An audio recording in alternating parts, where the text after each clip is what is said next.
Hello, I'm Catherine Anaya. Welcome to MHG TV. In this episode of Ascending Agents, you'll meet Neil Brooks of Brooks Residential. He's been in the business 18 years. His decision to enter real estate stemming from one of the most significant moments in our country's history. It was this national tragedy in 2001 that led Neil Brooks to real estate. It was 9/11 that led me into real estate. Yeah, I was working in the resort business at the time in Scottsdale. And when 9/11 happened, that whole business absolutely shut down right away. I had gotten my real estate license a little earlier than that, but I wasn't really actively doing real estate. But then when 9/11 happened, that business ended immediately, and then I had to jump into real estate. He has since become one of the top producers in Arizona. But before finding success, he had to convince his family that leaving a six-figure salary to jump into real estate would ultimately pay off. The biggest obstacle that I had at the beginning was convincing my loved ones that that I was actually going to make money at this.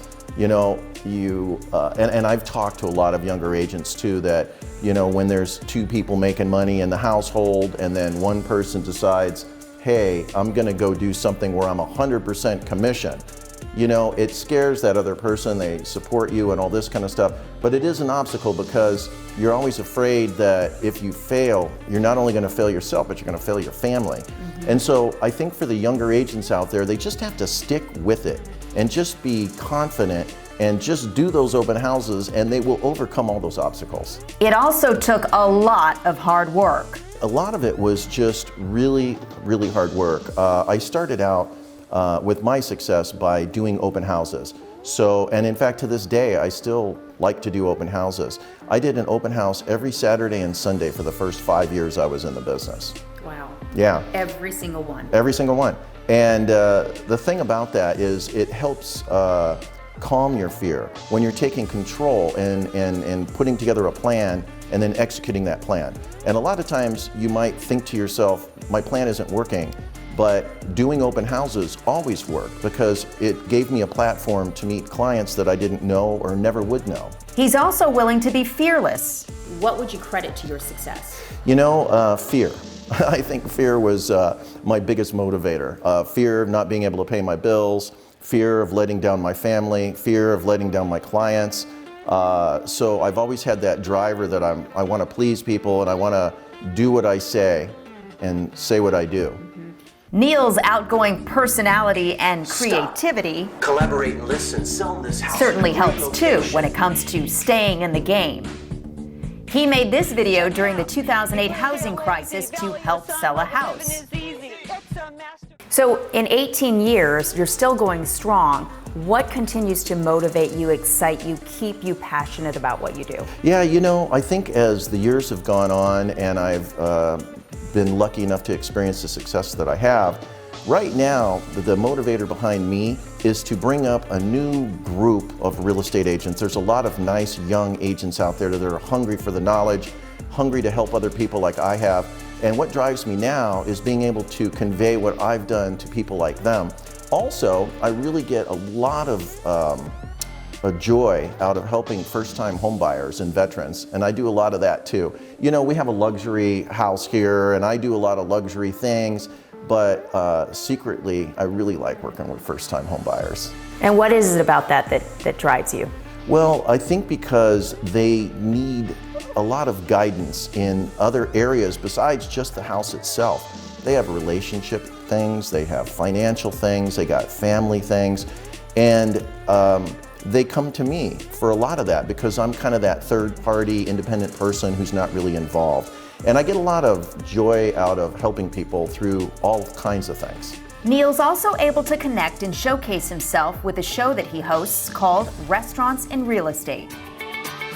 Tell us a little bit about your guys' restaurant here. And what I do is I go around to different areas of the valley that people, consumers are buying in now, and I'll pick a restaurant and I will do a little deal on the area to find out, you know, what's going on in the area and all these kinds of things. And then we go into the restaurant and we do the signature dish. You know, we bring the signature dish out and meet the owner, and we talk about their restaurant, we talk about the area, we talk about real estate. And why did you decide to do that? You know, I decided to do that because I wanted things to be a little bit different than what I've seen out there on the internet. I want people to get a feel for the area. I want them to get to know me maybe a little bit and my style before they even get to know me. The feedback is great.